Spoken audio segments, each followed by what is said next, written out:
Hi friends, welcome to social team பாது channel. வாங்க தேங்காய் சட்னிலேருந்து ஆரம்பிக்கலாம். இந்த மாதிரி தேங்காய் சட்னி செய்யுங்க. தேங்காய் நிறைய, உடச்சக்கல்ல கொஞ்சோண்டு, அப்புறம் பச்சை மிளகா, பூண்டு போட்டு அரைச்சி பாருங்கள், சூப்பராக இருக்கும். இது இன்ஸ்டன்ட் அடை மாவு மிக்ஸு. பாதி போட்டுட்டு மீதி எடுத்து வச்சுருந்தேன். ரப்பர் பேண்ட் கிடைக்காதனால துணி போடுற கிளிப்பை போட்டு தான் அதை வந்து டைட் பண்ணி வச்சுருந்தேன். இதை பாத்திரத்தில் போட்டுட்டு பொடியாக நறுக்கின வெங்காயம், பச்சை மிளகா, கொத்தமல்லி, கருவேப்பிலை, உங்களுக்கு வேணால் தேங்காய் போட்டுக்கோங்க.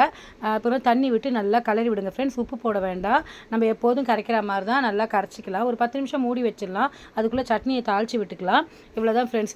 தோசைக்கல் காஞ்ச உடனே கொஞ்சம் கொஞ்சமாக பரத்தி விடலாம். எனக்கு வந்து சுத்த வரலை, இவ்வளோதான் சுத்த வந்தது.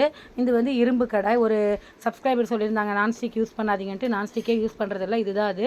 சூப்பரான வந்து ஒரு அடை தோசை ரெடி. இதுக்கு தேங்காய் சட்னி, காத்தால மிளகு பூண்டு குழம்பு வச்சுருந்தேன். என்னால் வீடியோ எடுக்க முடியல, எடுத்து போடுறேன் ஃப்ரெண்ட்ஸ். இந்த காம்பினேஷன் வேறு லெவலில் இருந்தது ஃப்ரெண்ட்ஸ்.